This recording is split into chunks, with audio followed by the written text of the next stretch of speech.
Bugun mana shunday oddiy ma'lumotlar asosida 2026-yildagi o'g'il oylarini aniqlashni o'rgataman. Buning uchun bizga onaning tug'ilgan yili va kuni, otaning tug'ilgan yili va kuni kerak bo'ladi.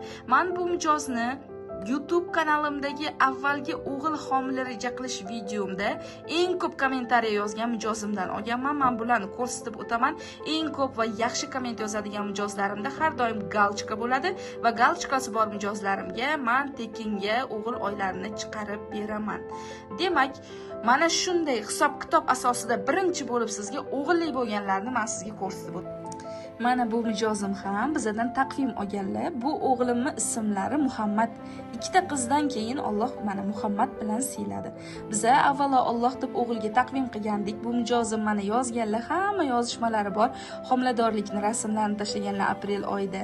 May oyida 17 haftalik bo'limiz opajon o'g'il deb etdi deb yozyaptilar. Rosa ham qo'rqqandim o'ziga borishga deb yozdilar va ilmiy ziyoda bo'lsin deb yozyaptilar.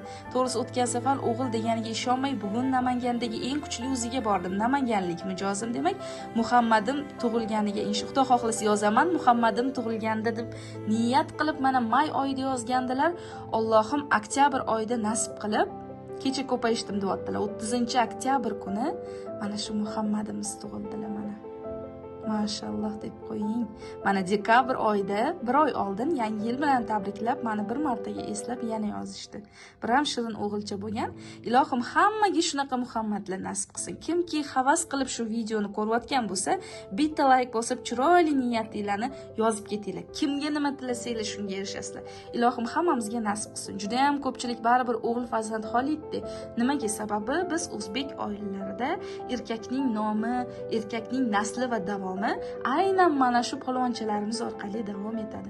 Ilohim har bitta xonadonga avvalo sog'lom farzandlar nasib qilsin. Demak, mana shu tanlab olingan mijozni o'g'il oylarini men chiqardim. Hozir sizga mana shu birinchi usulni o'rgatib beraman. Eng yaxshi o'g'il oylarini chiqaradigan prognoz usuli hisoblanadi. Buning uchun bizga onaning tug'ilgan oyi yanvar va otaning tug'ilgan oyi fevral. Mana shu ikkalasi kerak bo'ladi.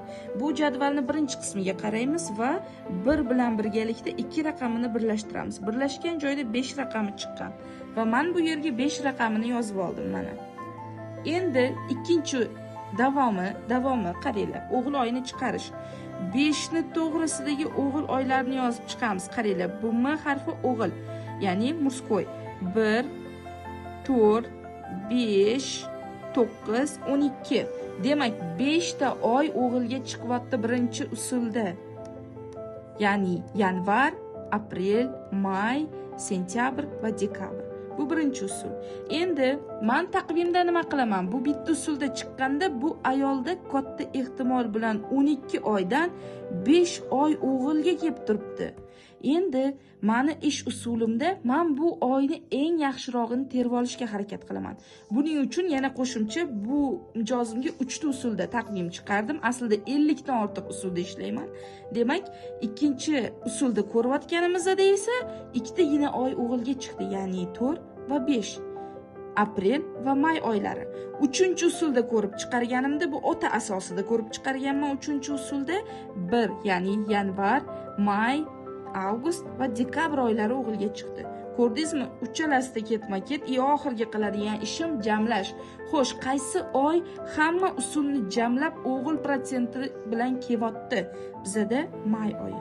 Demak, may oyini olamiz. Men taqvim qilganimda mayni 60 dan 80% gacha chiqaraman.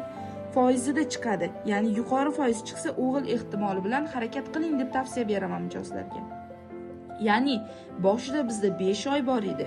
Ikkinchi usulda qisqardi, 3 ta yana ko'paydi va oxirida bittagina oy hamma usul tasdiqlagan holatda o'g'ilga keldi.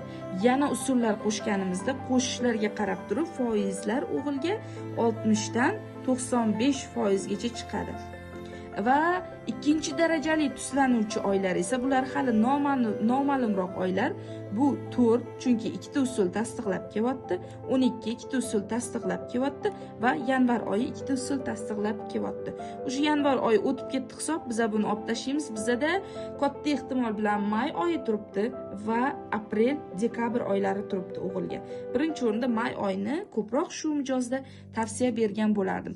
Sizga o'rgatganim eng birinchi qismi asosida chiqarish. Birinchi qismda kimdadir 2 oy chiqadi, kimdadir 3 oy chiqadi, kimdadir 5 oy chiqadi, mana 5 oy chiqdi.